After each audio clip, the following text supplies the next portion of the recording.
All right, wonderful. Good afternoon, perhaps good morning, or even good evening for some.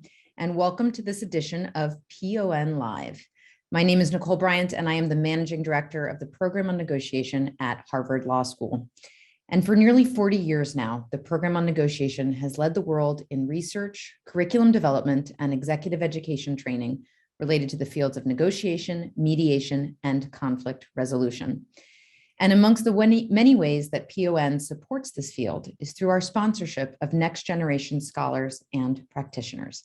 And to that end, we're very pleased to offer a series of fellowships and prizes every year to outstanding graduate students and researchers from across the world. The most prized of these fellowships is our Graduate Research Fellowship, which awards students a year-long stipend in order to complete work in this field.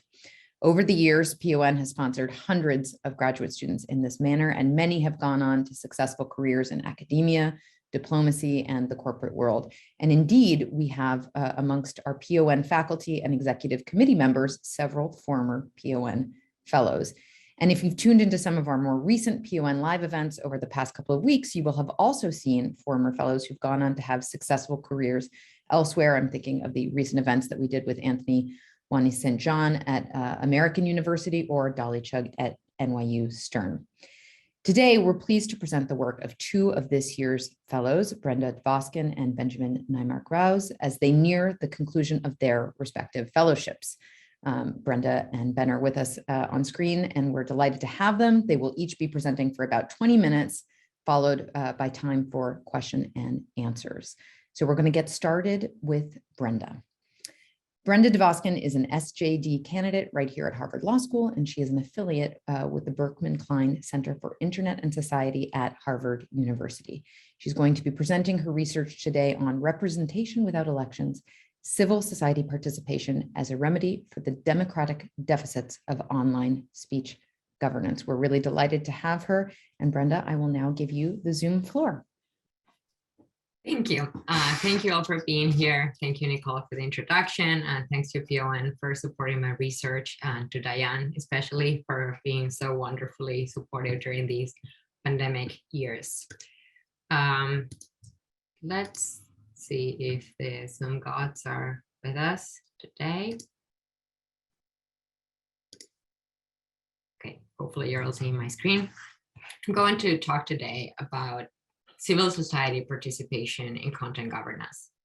Content governance is something that you probably read and hear about every day if you follow the news. It refers to how companies like Facebook and YouTube, Twitter, all social media giants govern, decide how to distribute content on their platforms. I'm going to start by telling you a story that might also sound familiar if you read the New York Times every day. And then I will tell you what aspects of this story my findings contradict. The story in the US starts with Section 230 of the Communications Decency Act. This piece of legislation gives companies immunity from most legal claims that could arise from platforms' decisions to either delete content or host content. So law imposes very few constraints on platforms' freedom to decide whether to exclude speech or distribute speech. So some scholars think that Section 230 create a space that one could describe as lawless, sort of a space beyond the reach of law. In that lawless space, these giant companies have emerged. Facebook, YouTube, the flag represents how we sometimes think of these companies as states because they're so powerful. They wield enormous power over online communications. They decide what gets to be communicated online. And we can imagine, sometimes scholars do, that they do so only driven by profit maximization, and they maximize profit by maximizing the amount of time that users spend online. That is problematic if we think that companies are actually deciding how to regulate freedom of expression, because we think those decisions should be made collectively in democratic societies. So we might be interested in the public having a say in how companies moderate content, or somehow making sure that companies are considering the public interest when deciding how to regulate online speech. One proposal is to have civil society to act as representatives of the public. So civil society organizations could be the ones that know what their constituencies want, what societies want, and represent that public interest within this private processes to draft rules for content governance. So this is actually happening already. Twitter, TikTok, Facebook, Twitch, every big social media company has either an advisory council or stakeholder engagement staff, some mechanism to reach out to civil society, gather their input, and include that in their policy development process. So for example, Facebook has a large stakeholder engagement team around the world, and every time the company is thinking of drafting a new rule or changing some of their current rules to decide what content to allow and what content not to allow, as part of that process, they will reach out to civil society, academics, experts around the world, ask what they think about their proposal to change the rules, and try to incorporate that input into their policy development. So I thought, well, let's go to the field and see how this is working. Is civil society being taken seriously? Who in civil society is being more successful and why? So I went to the field and did interviews with experts in the US that advise companies very frequently, did interviews with the Facebook stakeholder engagement team and with 2 other companies. And I did about 20 interviews with organizations in Latin America, but today we're going to focus on the US. This is a story that I found and how it fundamentally differs from that mainstream story that I told you about first. So companies' interests are complex. They want to maximize profit, but they don't do that only by maximizing the amount of time that users spend on their platforms. They're also worried about stalling hostile regulation, about managing public criticism. So they will be interested in accommodating the interests of multiple actors. Those interests sometimes are very conflicting. So the interests of companies are sometimes quite indeterminate. Content moderation is better understood if we see at all those different actors, what interests they have, and how those interests interact. And this space is anything but lawless. Law is everywhere, shaping how these conversations happen and the institutions within these conversations happen. So let's look at law in action. Law shapes the institutional terrain where these engagements take place. It shapes the interests of companies, and it shapes the interests of civil society. Let's go to the institutional terrain first. In the US, in the last decades, we have seen very little antitrust enforcement on behalf of the government.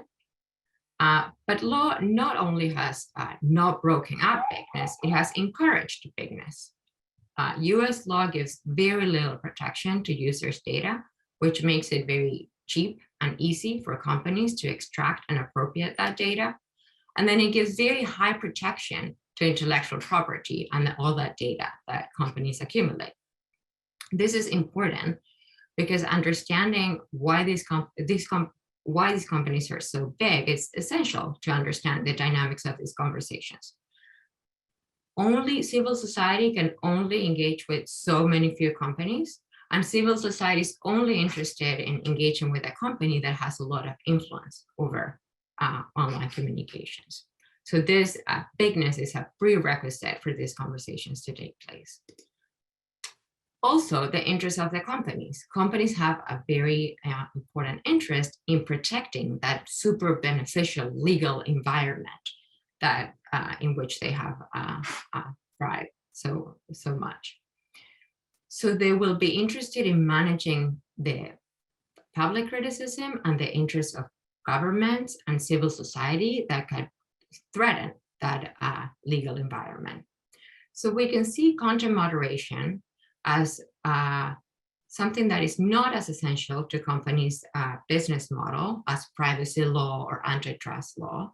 And therefore, companies might be willing to negotiate or trade content moderation rules in exchange for appeasing public criticism that could in turn translate into hostile government regulation. So that helps us understand why companies are interested in talking to civil society.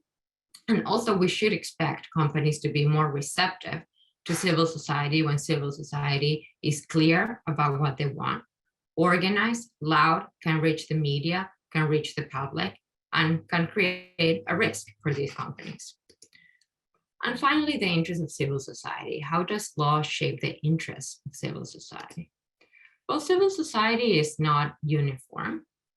Different NGOs have different strategies to fight in different fights.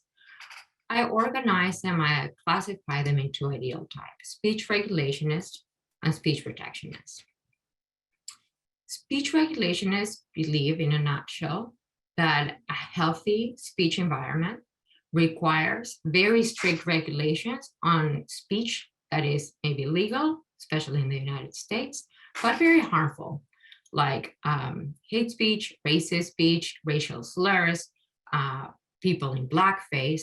This is all content that is legal, but speech regulationists think that it's the conversation, the public conversation will be better if that type of content is restricted.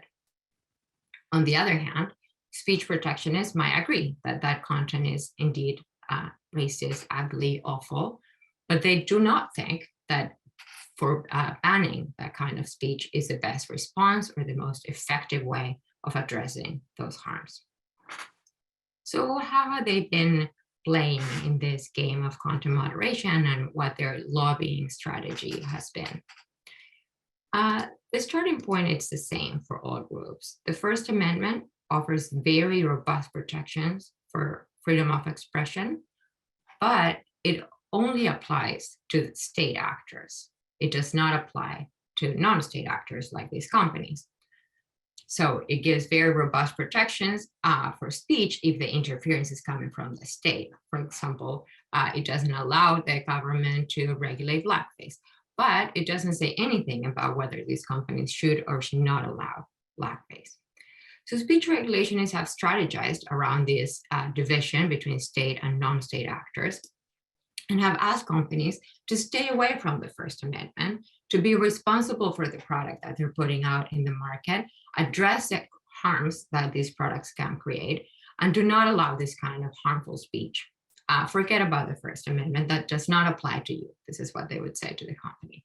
Instead, they have mobilized other legal discourses. In the paper, I go through many examples, but one example is civil rights. Civil rights as a framework is promising for speech regulationists because it puts a priority on equality, on non-discrimination, and it doesn't talk that much about freedom of expression. On the other hand, speech protectionists are also aware of the fact that the First Amendment only applies to state actors, but they like the substance of the First Amendment, and they generally believe that platforms would be a better place if the rules that govern online speech would be closer to the First Amendment. However, they're also very committed to market freedom. So their ideal is a market where different platforms offer different rules and compete to see who can provide the best rules for their users. This commitment to market freedom is incompatible with developing a substantive agenda with clear demands, clear rules that these activists would like companies to adopt. I'll give you an example, try to make it more concrete. When YouTube decided to ban Holocaust denial, the Anti-Defamation League, which is an NGO that is very speech regulationist, was very happy about the decision. And what they said publicly was this is a great rule. Facebook should adopt the same ban. Banning Holocaust denial is great. Everyone should follow that same rule. And Facebook finally decided to adopt the same rule. Speech protectionists on the other side, for example, the ACLU, said, this rule is problematic, we don't support it. But YouTube, as a private company, is well within its rights to adopt whichever rule they see fit.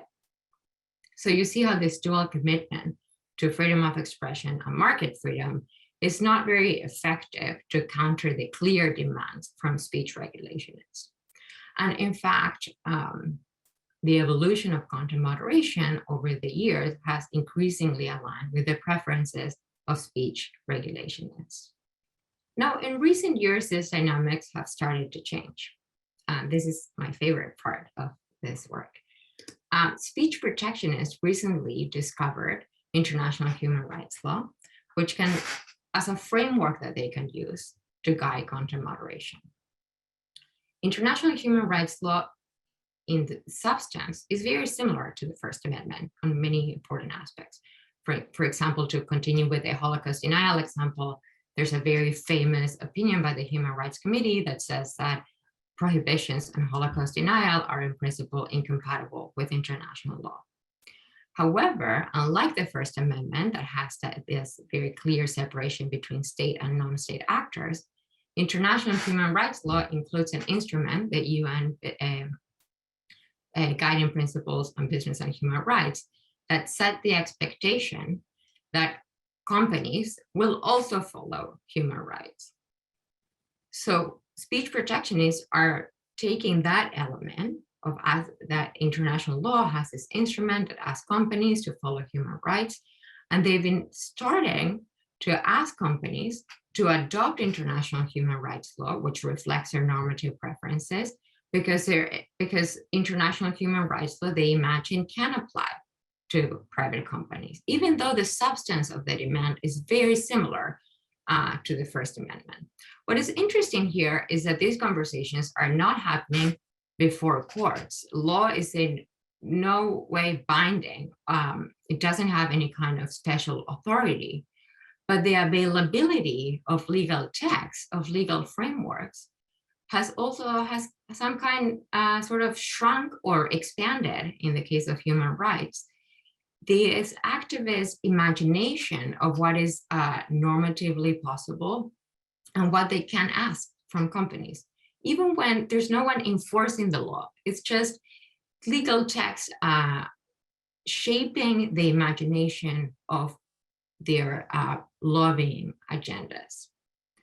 So some takeaways to conclude. This space, law is at every turn.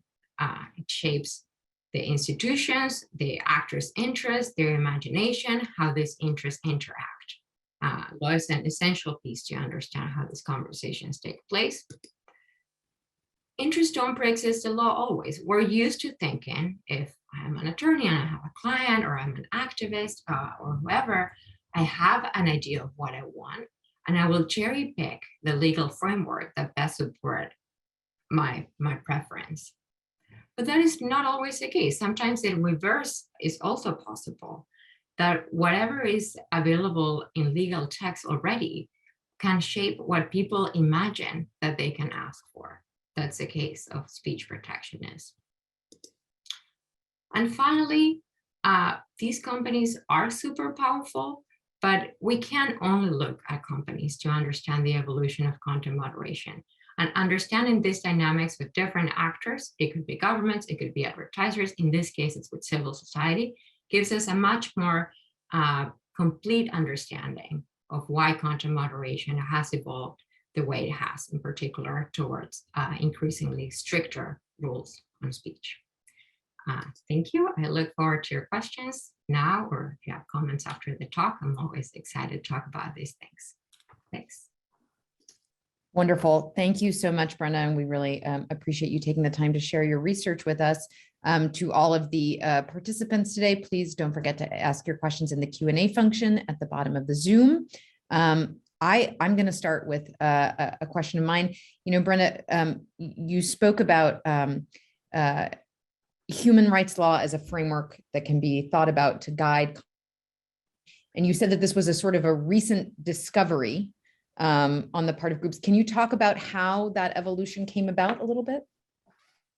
Yes, and this is a complete other chapter of my dissertation. The international human rights law has always been there, right? Obviously. But in 2018, the UN Special Rapporteur for Freedom of Expression put out there this proposal that had been floating around, but he formulated in this very influential forum that companies adopt international human rights law as default, as their own content moderation guidelines. This gained a lot of traction, and people starting to think about what this could look like, because in many aspects, international human rights law is not a perfect fit for what companies do. For example, international human rights law requires that restrictions on speech are passed by law, not by an administrative resolution, but by a legislator or within the legal domestic system. And corporations obviously don't have that. So there are many elements that need to be thought through about what that would exactly look like. And some people support it, some people don't support it. What is interesting is that, for example, the First Amendment, a reason not for activists not to want to apply the First Amendment to content moderation or to ask companies to apply the First Amendment directly is that the First Amendment protects a lot of awful speech that people don't want to encounter on social media. But the same is true for international human rights law. However, because we imagine human rights as representing something good, like something that we all agree on, it has been much more easy for activists to say, let's use human rights and maybe work out exceptions that just reject it as a framework, as they did with the First Amendment. Okay, wonderful. I'd also be curious in this, I don't know if we can say battle, but in this push and pull between the speech regulators and the speech protectionists, do you have any predictions for who has the advantage at this point in time, or recent events that would point to tendencies that we might evolve to? I think that has changed recently. I think speech regulationists were doing very well. I think in part because they have developed this very clear, substantive agenda of what kind of rules they want companies to adopt. But that has started to change, especially with the Facebook Oversight Board, because the Facebook Oversight Board, which is, I'm sure you all have heard about this, but just in case, it's a body of experts that reviews Facebook content moderation decisions and makes policy recommendations to the company. They have decided to use international human rights law as the framework in which they make decisions. And international human rights law is much more closer to the preferences of speech protectionists. So because of this new institution and the influence that they have and the strategy that they have chosen to legitimize their own decisions, which is to say, this is a deduction of international human rights law, I think speech protectionists, the rules might shift over time towards the preferences of speech protectionists. Mm-hmm. I was actually wondering in the recent events with Spotify and Joe Rogan if there is a tendency towards moderation, but you're saying perhaps the opposite. No, I think moderation is always there. Any platform that grows at some point will start having content problems. There will always be content that people don't like on the platforms, and you will always see the same cycle of people complaining, and maybe the companies having to explain what they're doing, apologizing, what they're doing. And in many cases, if there's only pressure for companies to get rid of the ugly speech, you will also see companies evolving towards stricter regulations on this kind of speech that, again, is legal, but problematic. You need, for that not to happen, you need pressure from the other side. In the case of the Facebook Oversight Board, that can be the counter pressure, but if that counter pressure is not there, then you might see that same cycle over and over again. Okay. We have a question in the Q&A on this specific example of Holocaust denials. You mentioned that the protectionists are acknowledging the company's rights to take their own decisions, whereas the regulationists are saying that this is what they want. So is there some kind of tacit cooperation between these two groups? Because everyone is sort of not celebrating the outcome, but allowing for different outcomes to be accepted by both parties. You mean cooperation between regulation and some protection? Protectionist, yes. I mean, these are all advocates from civil society who have all very good intentions, and in many aspects they will agree. In some aspects they won't agree. And there, I think the cooperation that we see the most is between companies and civil society organizations that are just better organized and can create a higher reputational risk for the companies. Mm-hmm. And so far, those groups have been speech regulationists. Mm-hmm. So I think that's and I mean, of course, there are other actors like advertisers who do not like ugly speech either, governments who pressure for companies to get rid of this kind of speech too. So there are many powerful actors pushing in the same direction. So it's not just civil society that explains these dynamics. But I think speech protectionists have been much more frustrated with the evolution of content moderation than people who like these rules. And not only they like these rules, they can't get it from the government. The US government will never prohibit the kind of misinformation and racist speech that companies prohibit. So companies have been a much more responsive regulator in a sense.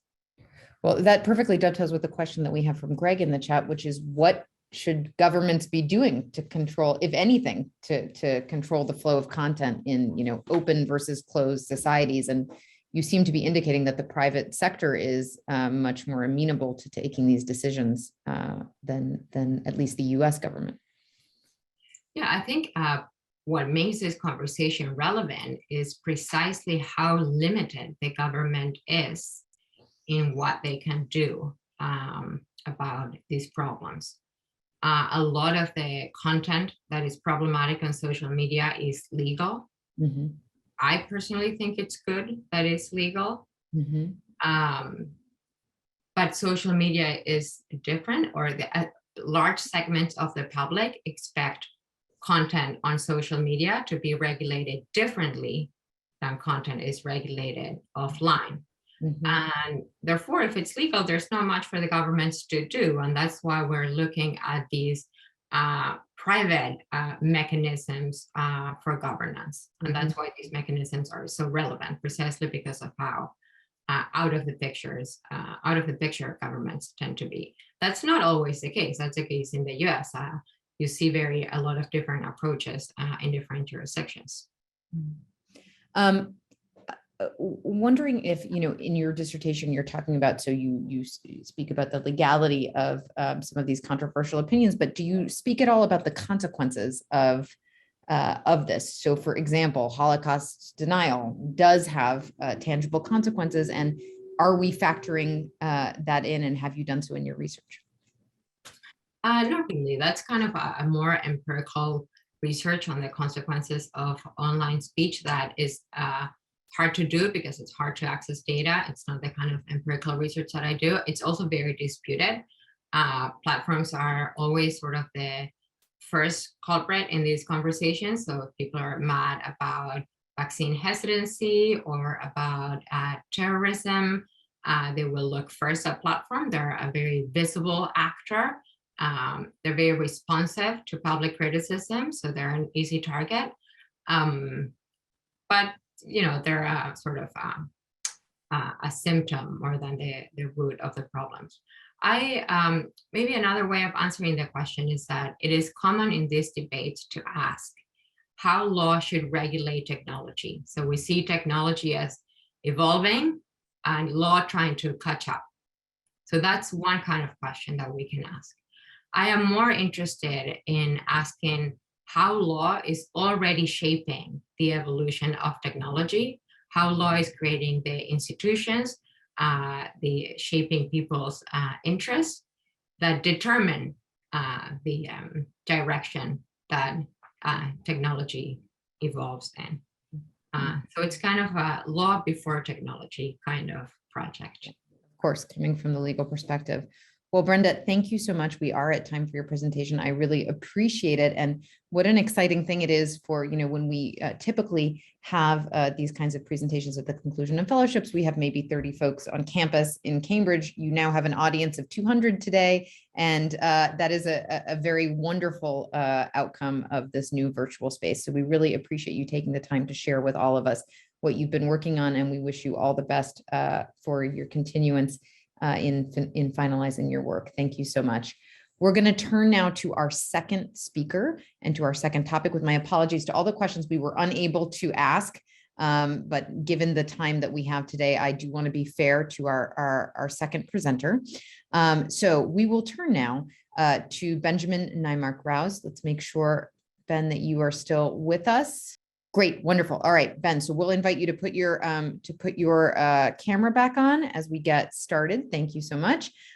So Ben is a PhD candidate and a fellow in nonviolent resistance at the Fletcher School at Tufts University. And he is also currently a visiting scholar at Sciences Po in Paris, France, where he's joining us from today. So bonsoir, Ben, and delighted to have you here with us.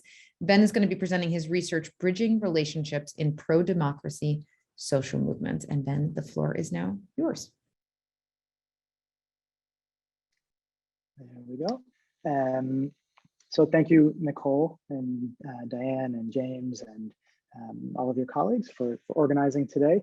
Back in 2015, I was a PON summer fellow while I conducted field research in South Africa and the UK. And this past year, I've been a graduate research fellow as I've written up some of the research. So I'm grateful for the support, multiple phases of the research. And I'm particularly excited to be here today to share some of the findings and reflections on it. The presentation is titled Friend or Enemy, Social Movement Strategy, Negotiation, and Democratization. So this is an image of the first few lines of a letter Mahatma Gandhi wrote to Lord Irwin, British Viceroy of India in 1930. It's effectively one of the first salvos in the Indian independence movement. And this is only one in a series of letters back and forth between Gandhi and Irwin. And despite being written to Lord Irwin, the letter isn't actually addressed to him. As you can see, the salutation that Gandhi uses is "dear friend." So in this first letter, Gandhi laid out not only his grievances against the British, but also his goal of independence, where, when, from where, and with whom he was going to start Salt March, as well as the steps the British would need to take to avert this march, this protest. This communication is notable for a few reasons. First, Gandhi was intentional about using the salutation, "dear friend." In using this language, he communicated that he viewed Irwin and the British as potentially something other than only an enemy. Second, the communication was not unidirectional. Lord Irwin replied and the exchange was iterative. That is to say, a relationship developed, a back and forth. Third, this communication did not begin once the independence movement had begun to successfully undermine support for British rule, once the conflict was ripe, or once it had reached a mutually heard and stalemate. It occurred from the earliest days of the independence movement. And it continued as the movement used nonviolent action in the streets. And so this kind of communication is puzzling. It runs counter to what one would expect to see based on much negotiation, conflict resolution, and nonviolent resistance literatures. So why would the leader of a revolutionary social movement communicate in the language of friendship with the leader of their target regime? More so, why would a movement leader do such a thing when the movement was still weak relative to the regime? And could movement leaders use this sort of relational approach with other actors with whom they have antagonistic or harmful relationships? So this quote and these questions motivate my research. The dissertation is comprised of 3 essays that examine the importance of relationships in social movement strategy. So I'm not studying social capital or sort of ethnic, religious ties, focused on relationships, which, unlike social capital, don't require trust. And also relationships are not something one has, they're something 2 or more people do. They're active. As such, they're sort of broader than a social tie. The first essay in the dissertation details why and how leaders in South Africa's anti-apartheid movement sought to liberate their enemies as part of the resistance strategy. Whereas this first essay explores the strategic development of relationships, bridging relationships across enemy lines, the second essay explores the strategic dismantling of these kind of relationships over time in Sudan. And the third essay details, it's titled Dollars and Dissent, and it explores the causes and consequences of positive and negative relationships between movement leaders and foreign donors. So all three of these essays seek to understand how social movement leaders can use relationships to turn enemies or actors who might do their movement harm into allies. And so for the sake of time today, I'm going to just focus on the first essay. So when we as academics or practitioners alike think about social movements, the images that to pop into our mind tend to be antagonistic ones. Through sort of nonviolent, sometimes violent means, movements engage in protests, boycotts, sit-ins, and the like. This image here is of students in Soweto, South Africa, facing off with apartheid-era police who are dressed in camouflage and armed with live munitions. And most political science scholarship understands this sort of antagonistic nature of movements as one in which you have a target who is your enemy.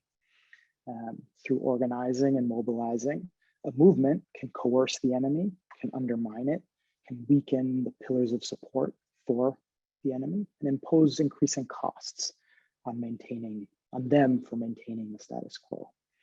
And so scholarship understands movement power to come mainly from being antagonistic and from deconstructing institutions of power. The literature I described suggests that constructive and cooperative activities across enemy lines tend to come after conflict is ripe, after it reaches a mutually hurting stalemate,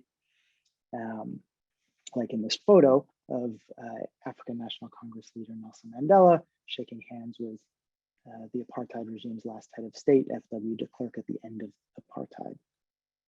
That is to say, most constructive activities, such as negotiation, are outcomes of resistance. Otherwise, you're perceived as working with the enemy or a collaborator or sellout. Yet, early on in my research, while reading Mandela's autobiography, I came across this quote.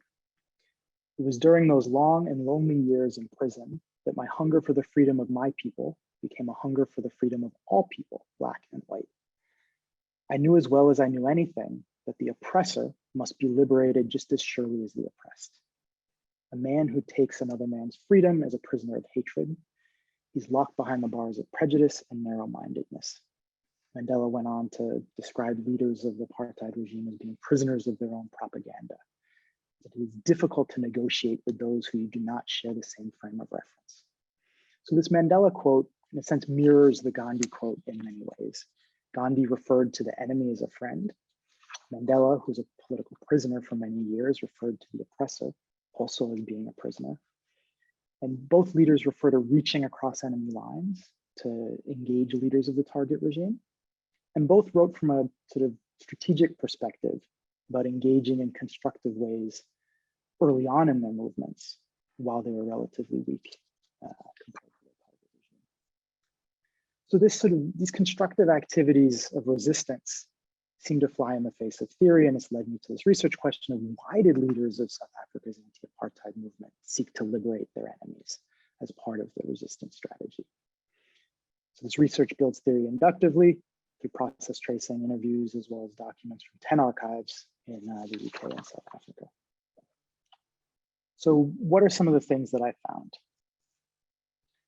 I found constructive and cooperative activities not as outcomes, but as strategies, but also as strategies of resistance. So here's the first of two texts that I'll sort of describe today. This is an ANC pamphlet from national elections in 1958, signed by Chief Albert Lutuli, then leader of the ANC. This was pre-Mandela. As you can see, it's in English and in Afrikaans. And it sort of communicates to voters, but it's also signaling by ANC leaders to leaders of the apartheid regime. So part of the letter here reads, you may have been led to believe that our Congress, the ANC, is anti-white. ANC and its alliance with other anti-apartheid organizations. That we're a reckless organization out to stir up racialism. Nothing could be further from the truth. We are a serious and responsible-minded body of men and women, and our aim is, as we've stated many times, is neither white supremacy nor Black supremacy, but a common South African multiracial society based upon friendship, equality of rights, and mutual respect. I highlight this section because of the reference to non-racialism. This was unique relative to liberation movements on the African continent at that time for commonly Black power movements, and were exclusive, that is, not open to whites. The second document is here. It's the Freedom Charter. This is the first words of the Freedom Charter, which became a statement of sort of core key principles of the ANC. And you'll similarly see references to South Africa belonging to all who live in it, Black and white, and a government's just authority coming from being based on the will of all the people. And so Chief Luthuli, Mandela, and other ANC leaders communicated in these ways across so-called enemy lines with leaders and supporters of the apartheid regime from the earliest days of the struggle. They did not use the language of friendship as Gandhi did, but they did so fairly consistently, this communication, through half a century of resistance. And they believed in and used this language of non-racialism. This allowed the ANC to be inclusive in practice and in policy. So for example, its goals were inclusive of all people, multiracial democracy. And in practice, there were whites, coloreds, Indians, communists who held leadership positions within the ANC. And these constructive educational activities undermined ignorance and prejudice was held by apartheid leaders and supporters with respect to the goals and activities of the ANC. In addition to these educational activities, ANC leadership relied on relationship building as a strategy of resistance. This image it's one of my favorites that came up in my research, is of a reunion between Mandela and Crystal Brand, who was his jailer for a good part of the 3 decades Mandela was incarcerated as a political prisoner. So amongst other things, Brand helped Mandela learn Afrikaans while in prison, which was one of the main languages of apartheid, or the main language of apartheid, which Mandela then used to communicate with government officials in their native tongue. Brand later wrote a book titled Mandela, My Prisoner, My Friend. In his writing, Brand reflected on this friendship that he and Mandela developed by saying that Mandela, quote, wrote of his long walk to freedom, and I'm proud I walked some of that road with him. This is just one example of many of relationships that developed across enemy lines, relationships that bridged this political divide. The vast majority of Mandela's relationship building actually occurred while he was in prison. So in 1982, Mandela was moved from Robben Island, which many of you probably have heard of as a place of his incarceration, but he was moved in 82 to a place called Pollsmoor Prison. It was here where apartheid officials and Mandela initiated secret and private high-level conversations about the end of apartheid. These sort of early negotiations about what would become formal negotiations to end apartheid were possible in part because of the relationships that developed over the years between some ANC leaders and some officials in the National Intelligence Service and others more junior like Crystal Brand. And if you interestingly, if you sort of look closely at this image, you can see the green and yellow sign that welcomes you to Pollsmoor Correctional Services. And the sign describes this prison as, quote, a place of new beginnings. And indeed it was. So these documents and stories and many others that we don't have time to share help to answer this question of why liberate the enemy as a social movement? Why would you do such a thing? And so I focus today on the constructive side of the ANC's strategy. So through education, the ANC emphasized the centrality of non-racialism and inclusion in the movement's principles and practices. They sought to change perceptions of the movement amongst those in society, amongst leaders of the apartheid regime, and undermine ignorance and prejudice amongst those pro-apartheid leaders. Also, through relationship building, ANC leaders could develop and uncover identity as friends, as South Africans, and goals, a negotiated end to apartheid, that they shared with some pro-apartheid leaders. And the relationships themselves sort of took on a value, sort of potential strength in resolving, ending apartheid. And again, many ANC leaders sort of undertook this dual strategy from the earliest days of the movement, and they did it alongside the deconstructive strategies of violent and nonviolent resistance in the streets that are much more sort of common narratives about the anti-apartheid struggle and about most other social movements that you see in the news. So thinking back to the Gandhi quote and to sort of a relational approach to movements, it seems that this sort of dual strategy implies that movement leaders can conceive of leaders of their target regime, not simply as an enemy, but as having a dual identity, enemy and potential ally.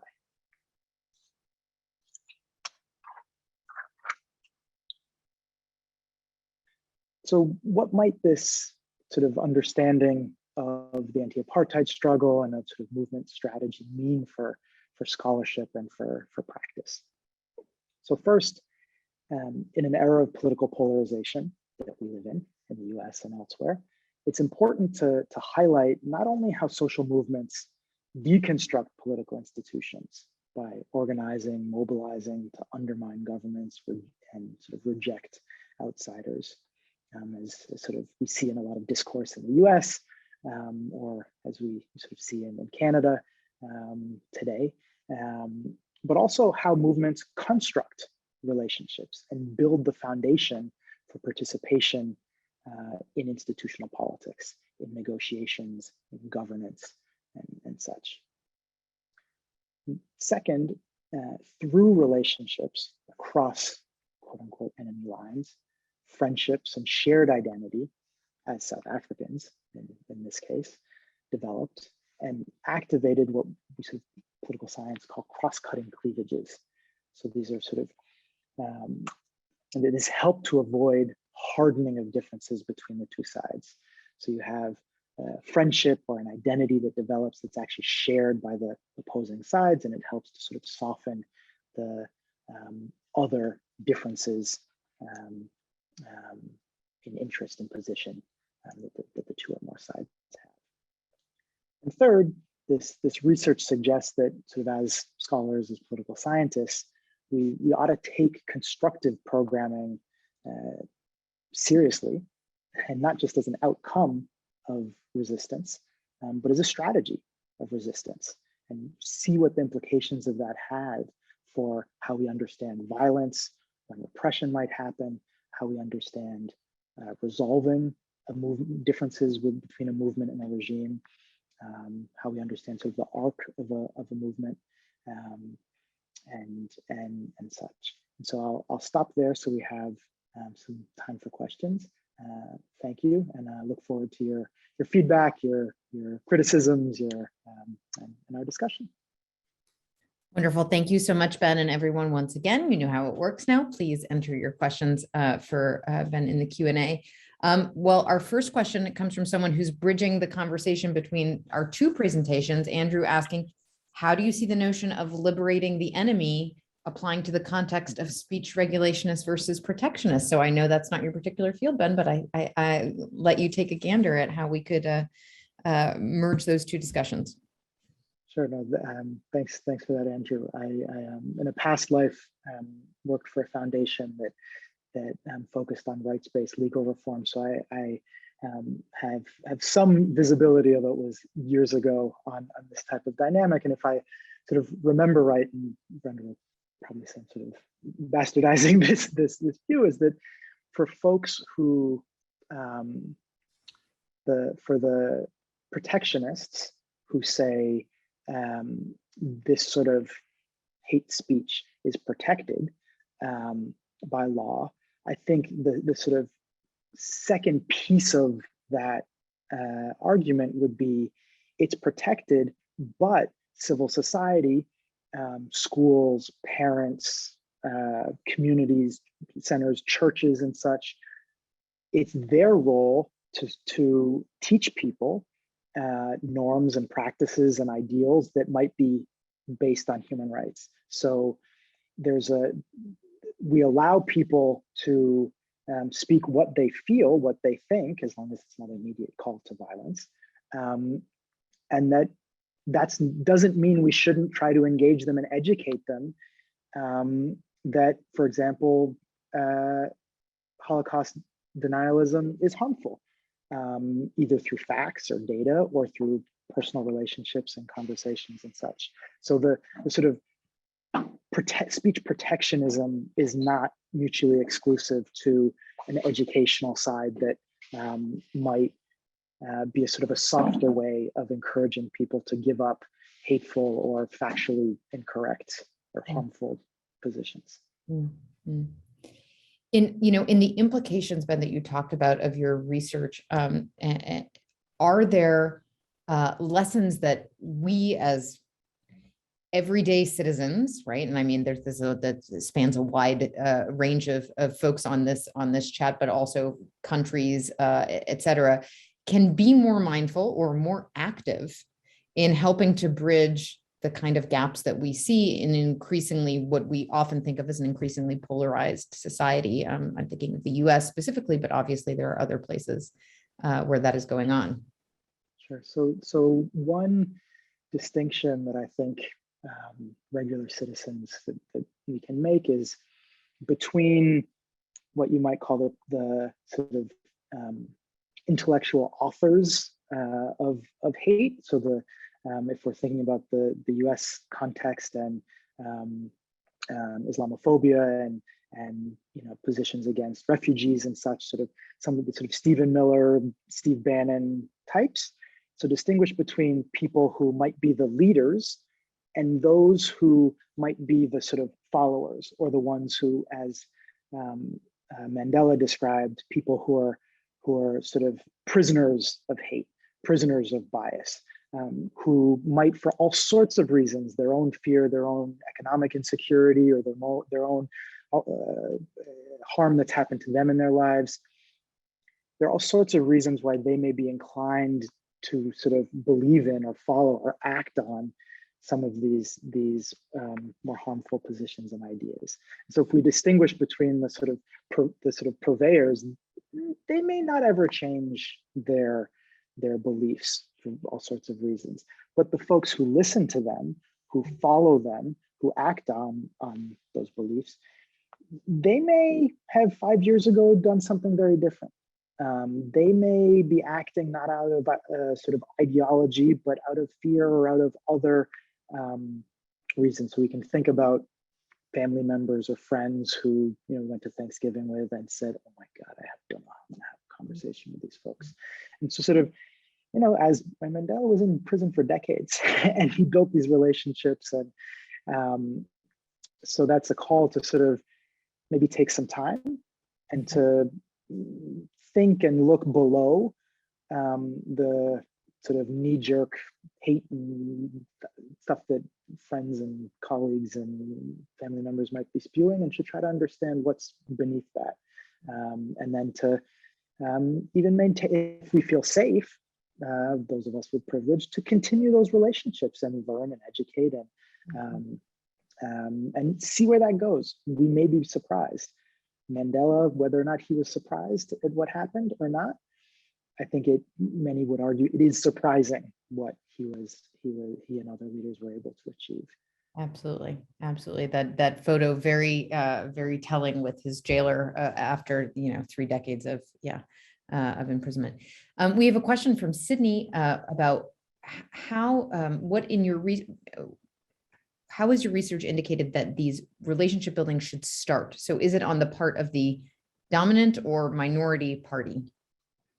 Sure. Yeah. So this is a one of the more interesting sort of sub questions of my research is if Mandela and Gandhi and other movement leaders sort of think of this strategy, we need to liberate, members of the quote unquote enemy.